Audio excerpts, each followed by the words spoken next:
Los números oficiales del coronavirus en la Argentina indican que hay 44 personas fallecidas, 1.451 infectados han dado positivo, personas que han dado positivo, 280 recuperados. 3 semanas ya llevamos prácticamente de cuarentena.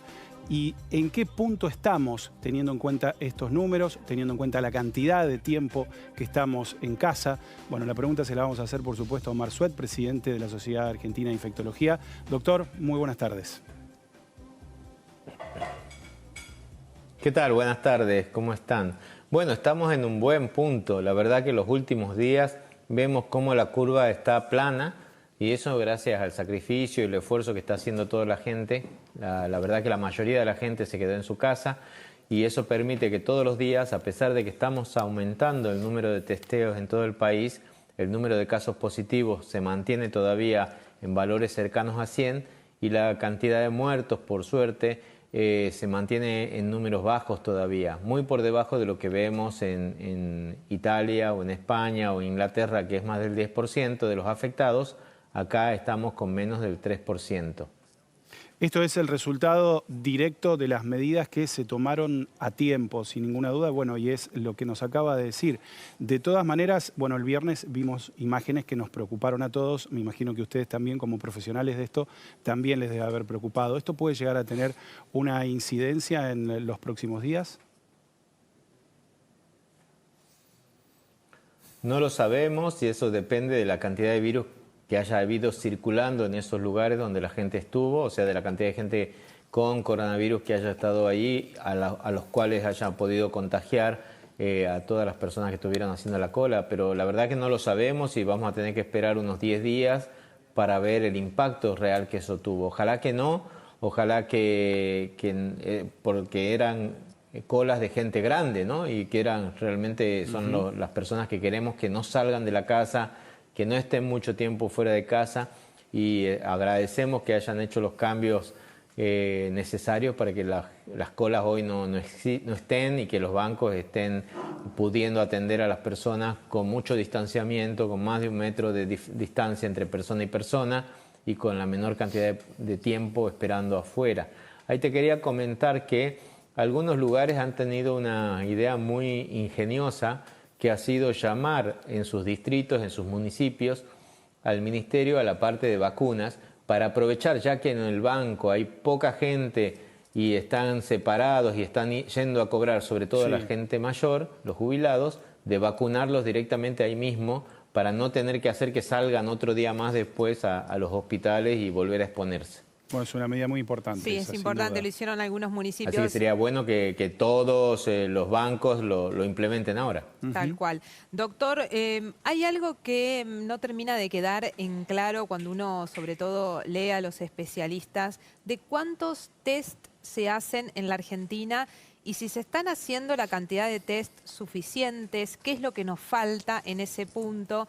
Cuando miramos la curva, nos ilusionamos, pero no puede llegar a ser una falsa ilusión de que en realidad no estamos diagnosticando a todas las personas que deberíamos estar haciéndolo. ¿Cómo es de fondo esa cuestión? ¿Qué es lo que pasa con los test?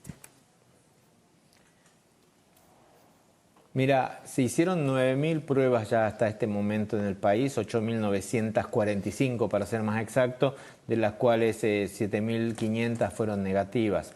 O sea que estamos haciendo un volumen de test mucho mayor que el que se pudo hacer al inicio de la epidemia y estamos con tasas por millón de habitantes de 200 pruebas más o menos.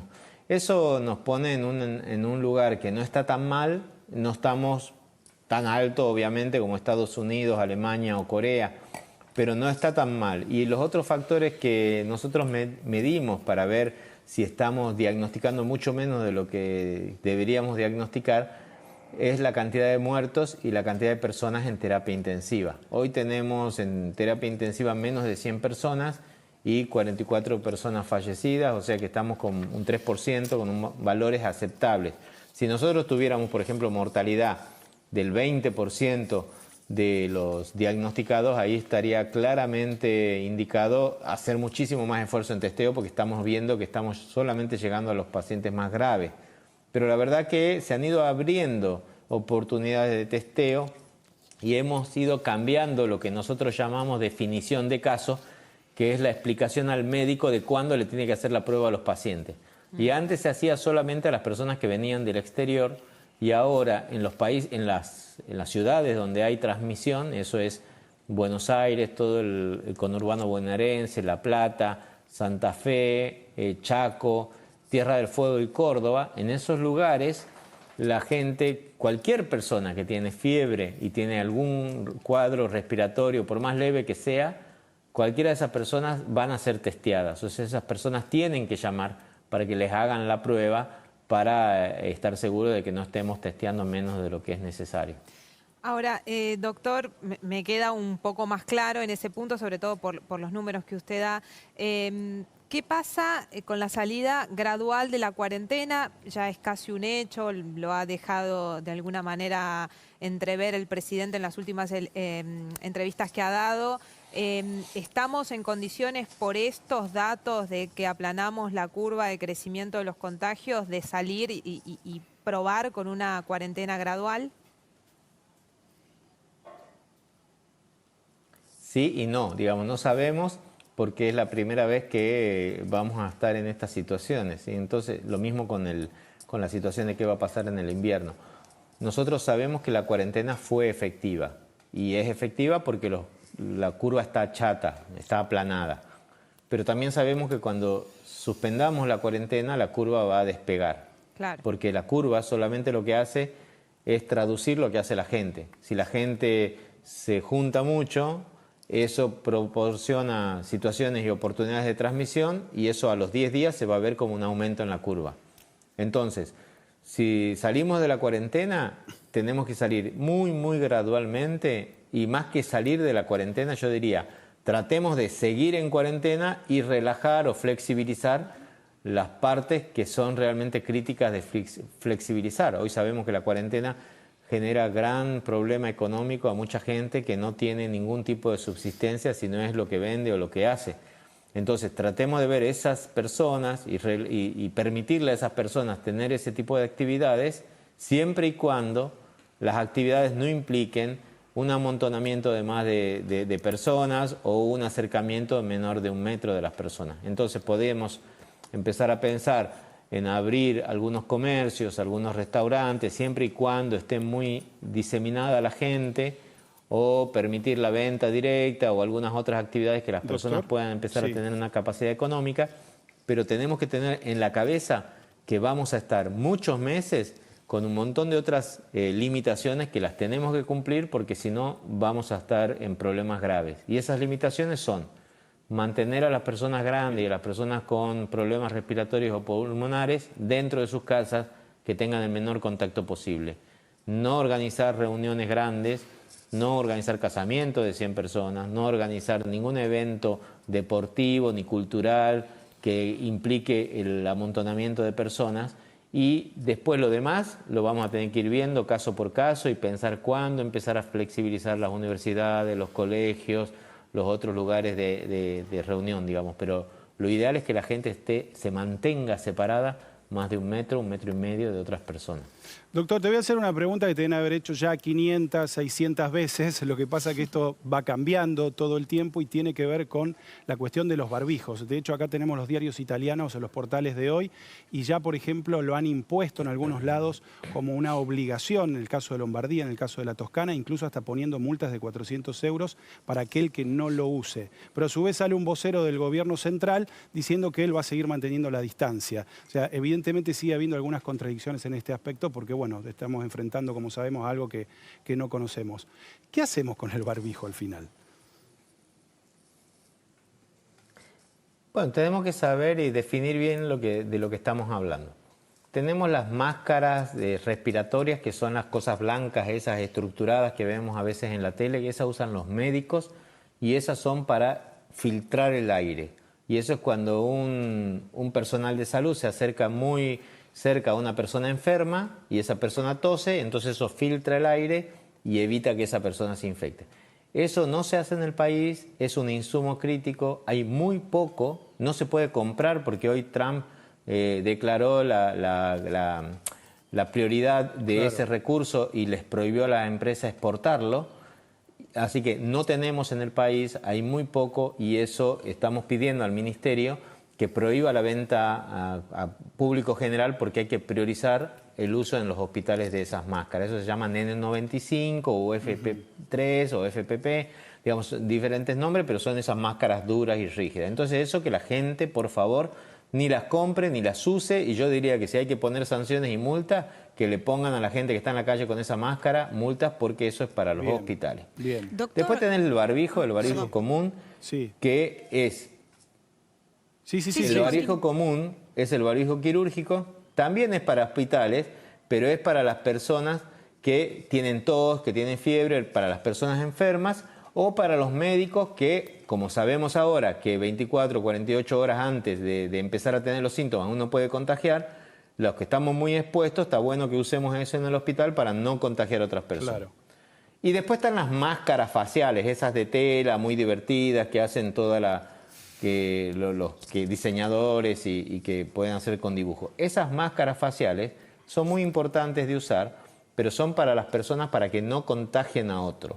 O sea que el objetivo de esa máscara facial es que si vos no sabés que tenés coronavirus y quizás mañana tengas fiebre y recién te vas a enterar mañana, bueno, que lo uses para cuidar a las otras personas. Si vas a entrar a un lugar donde hay mucha gente, si vas a entrar o digamos, si tenés que ir a visitar a alguien puntualmente a dejarle una comida a tu abuela, bueno, te la podés poner, claro, porque si llegás a estar en el periodo de incubación y mañana empezás con fiebre, ya estás seguro de que no estás contagiando. Eso no te protege de las infecciones, digamos, de que alguien te tosa cerca.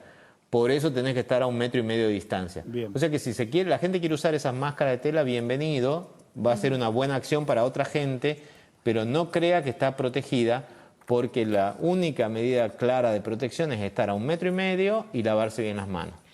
Doctor, ¿la cantidad de carga viral tiene que ver con la gravedad del caso? Por ejemplo, ¿es lo mismo que alguien tosa cerca, que alguien me estornude cerca? O, por ejemplo, que un beso, cuando uno se contagia, ¿es lo mismo la cantidad de esa carga viral o hay diferencia? No sabés la persona que te tose o que te besa cuánto virus tiene, pero en las personas que están enfermas, las personas que tienen fiebre y que tienen mucha tos son las que tienen más carga viral. O sea que hoy, desde el punto de vista médico, por eso nosotros seguimos haciéndole el diagnóstico a la gente con fiebre, la mayor cantidad de síntomas es más virus por más tiempo. Entonces esa es la gente que prioritariamente se tienen que hacer los análisis, tienen que quedar internada o en un hotel hasta que deja de eliminar virus. Pero después, para el día a día, la gente que no tiene fiebre y no tiene tos, es muy raro que tenga el virus y no lo sepa todavía, y si lo tuviera, digamos, porque está por manifestarse mañana recién, no se sabe si realmente tiene un impacto eso en la transmisión o no. Pareciera que la carga viral es bajita y que el riesgo de transmisión es bajo, pero estamos estudiándolo todavía.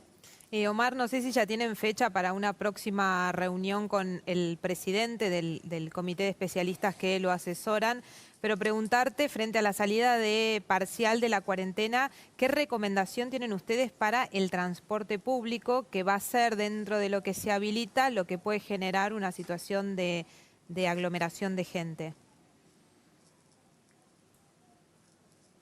Eso lo discutimos en la última reunión con el mismo presidente y discutimos también las posibles situaciones para ir abriendo gradualmente.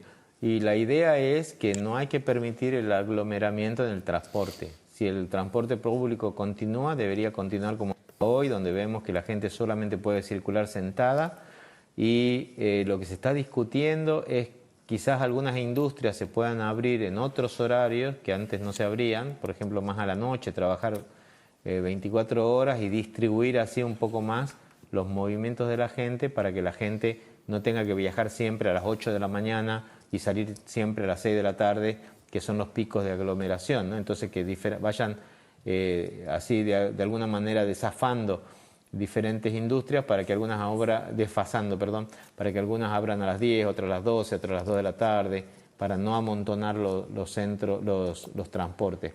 La verdad que es esa, hay varias otras medidas que se están estudiando, pero lo crítico aquí es que nadie esté cerca de otra persona hasta que no haya más virus circulando en el país o los casos caigan a números muy bajitos, ¿no? Porque no tenemos prevención farmacológica, ninguna medicación sirve o ha demostrado servir para evitarlo. No tenemos vacuna todavía, aunque ya se están empezando los estudios en humanos, eso va a llevar muchos meses a probarlo. Entonces la única opción que tenemos son las medidas de distanciamiento físico, que son las únicas que sabemos que sí funcionan porque en China han funcionado y no queremos estar 3 meses de cuarentena como estuvieron allí en China, ¿no? Doctor Marzuet, muy clarísimo, muy claro como siempre, y nos estamos viendo, nos estamos encontrando. Muchas gracias.